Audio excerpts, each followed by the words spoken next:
Good morning, everyone, and I'm glad to be here. I'm Reverend Dori, and this is Bible study here at New Awakenings UMC.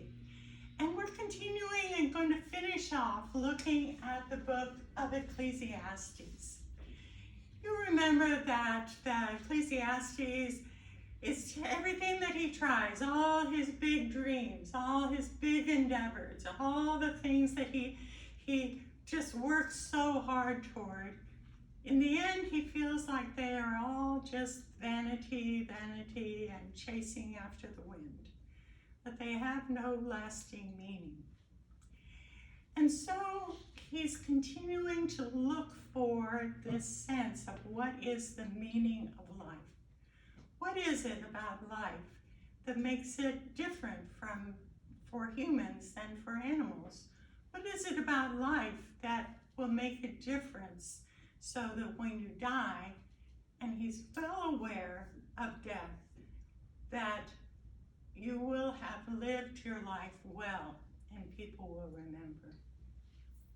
That's the question we're going to look at today, because he actually does come up with an answer. And it's an answer that has profoundly affected my life and a lot of people who take this book seriously.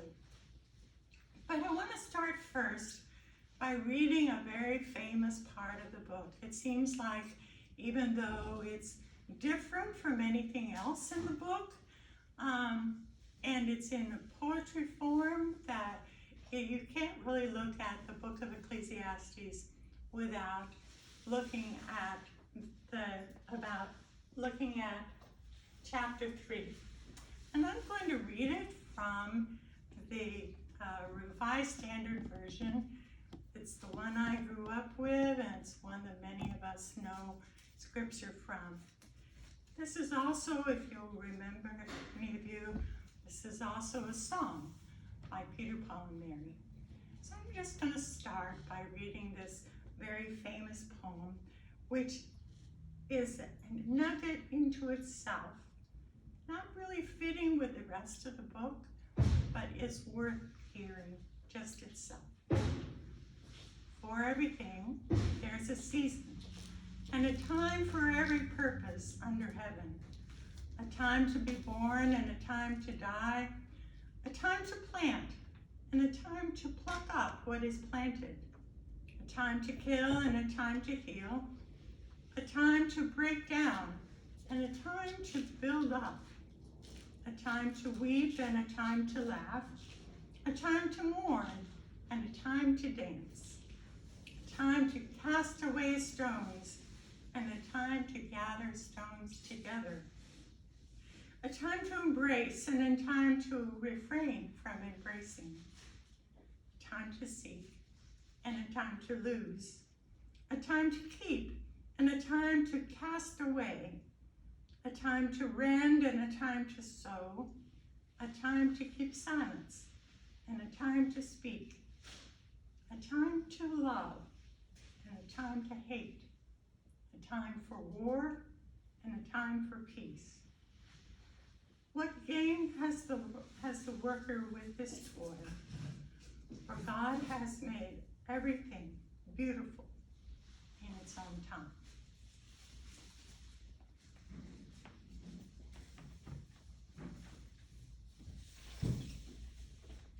So what is the answer that the writer of Ecclesiastes comes up with? Basically, he comes up with the idea that it's not the big things in life, but the little things. Years ago, my aunt used to come they took vacation every year in Colorado. And they lived in Indiana, and they stopped in Illinois and had lunch with us, and then they drove on to Colorado. And they drove it all in one day, like 17 hours or something like that. And they said, I remember my mother saying, why don't you stop along the way and make it 2 days?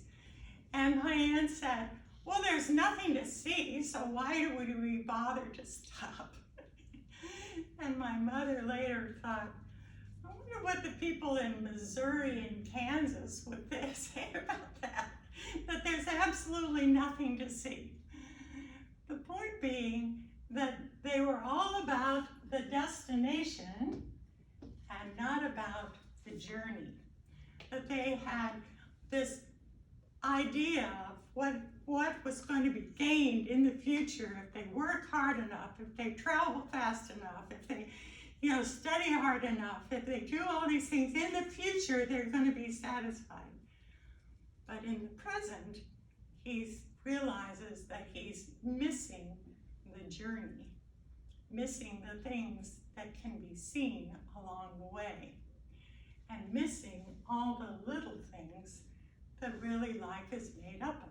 Life is made up of little things, much more so than the big things, and it's the little things that matter. And that's his discussion. That's what his conclusion that he comes to. And I want to read to you the same scripture in several different translations, because this is the nugget of what he says life is about. It's Ecclesiastes 9, 7 through 10. And so I'm going to read it first out of the Good News.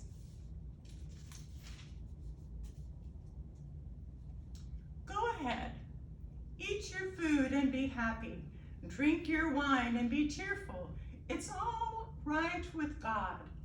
Always look happy and cheerful. Enjoy life with the woman that you love, as long as you live in this useless life that God has given you in this world. Enjoy every useless day of it, because that is all you will get for all your trouble. Work hard at whatever you do, because there will be no action, no thought, no knowledge, no wisdom in the world of the dead, and that is where we all are going. And here's a translation from Rabbi Kushner in his book that I recommended to you, When Everything You Wanted Isn't Enough. Here's his translation. Go eat your bread in gladness and drink your wine in joy, for your action has long ago been approved by God. Let your clothes always be freshly washed, and your head never lack for ointment. Enjoy happiness with a woman that you love, all the fleeting days of life that have been granted to you under the sun. Whatever it is your power to do it with all your might. For there is no doing, no learning, no wisdom in the grave where you are going. And finally, from the Message. Seize life. Eat bread with gusto. Drink wine with a robust heart. Oh yes, God takes pleasure in your pleasure.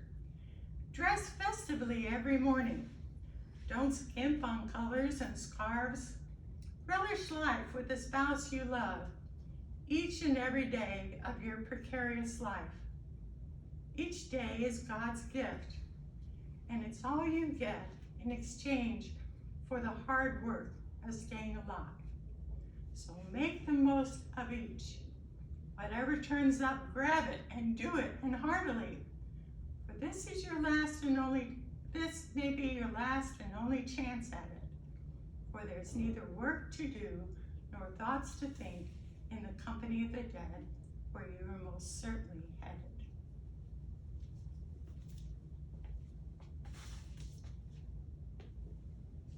For myself, I always think I've sort of taken this as kind of one of my favorite scriptures of the heart, okay? And I think of it as have good coffee and quiet time. Then get dressed to clothes you want to wear, and earrings that remind you of places you've been and people you knew. go off and do something with the day that's worthwhile and that you can be proud of. And have simple supper with my husband that I love, and go to bed grateful for the day. To me, this is what life is really all about. And this is what the conclusion that he comes to. That life is really all about living each day. And that the big plans, the destination, the far distant things, the dreams, all those big things are off in the future, have very little meaning when it finally comes to it. I was reading that this, right before the Super Bowl, which of course is the biggest game of the year, right? And this reporter was interviewing the quarterback, and he was like, "Oh, how are you getting ready for the ultimate game of the year?" And the quarterback said, "You know, if this is the ultimate game, why do we play again in September of next year? You can't have such an ultimate meal that you'll never be hungry again. The big things matter a whole lot less than the little things. And if we concentrate only on the big things, the book of the writer of Ecclesiastes says we've missed what life is really all about." When you're doing reading and so on, you often come across things. I did want to, so these are the first two things, not the big things, but the little things, not the destination, but the journey. And the journey, including pain and grief. He says that even pain and grief is something to be held close, to be experienced. If you're in the hospital as a patient, be the best patient you can be. Just if you are grieving, acknowledge your grief. Don't try to push it down so that nobody knows that you're grieving. Let it flow out of you so that it can, in a sense, be lived and be passed through. If you try to avoid pain and grief, you're likely to end up with more pain and grief than you would have if you had allowed it to be something you embraced and experienced. This is something Catholics do better than Protestants, I think. They have this sense that there is something that can be felt being holy in the pain that we are called to live. And no life is lived without some pain. The other thing is that very often it's the pain in life, the struggle in life, the hardship in life that forms us into the people that God wants us to be. Grateful, compassionate, those are the things that only come from having had some need, having had some grief, having had some pain and hardship. You can't be healed unless you've been hurt. And so those are also things to be incorporated in this life well lived, in doing both pain and grief. He also says another thing is that you need to let go of fear. The fear warps our way of thinking. Fear never accomplishes anything, but in fact turns things into the kind of life that you really cannot be proud of. I came across this in my church newsletter, and it's talking about, this man's talking about the Roman Empire. The Roman Empire, he's talking about how it ended up. And he says, our whole age, our whole Roman world has gone dead in its heart because it feared tragedy, took flight from suffering, and abhorred failure. In the fear of tragedy, we worshiped power. In the fear of suffering, we worshiped security. In the fear of failure, we worshiped success. And during the rising splendor of our 1,000 years, we grew cruel and practical and sterile. We did win the whole world, but we did also lose our own souls. So giving up fear is really important. Particularly, I think, giving up fear of death. Again, I had someone send me something that I asked her if I could tell you in my Bible study today. She sent this. Those who died yesterday had plans for the morning, and those who died this morning had plans for tonight. Don't take life for granted. In the blink of an eye, everything can change. So forgive often, love well, love within all your heart. Can't read my own writing. And love well within all your heart, and you may never get to have that chance again. Live every day ready to die. I think that's such an important gift, is to be able to live ready to die. I had a heart attack a number of years ago.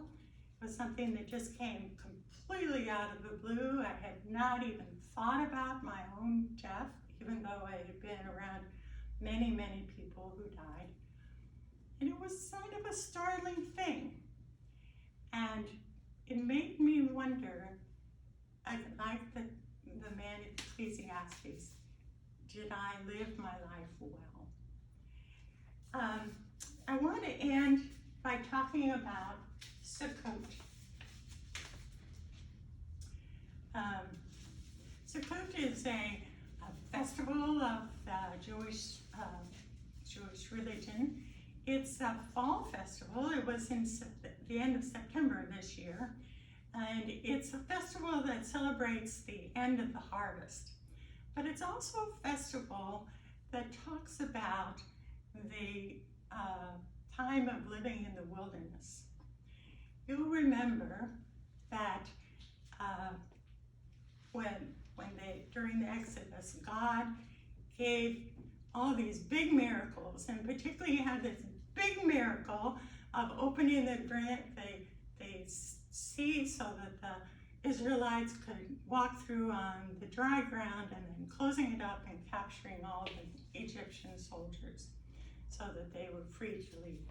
And you would have thought that that big miracle, they would have held on to that all their life. But within 2 weeks, they're hungry, they're thirsty, they're complaining, they're wishing that they had never left Egypt. And so God changes.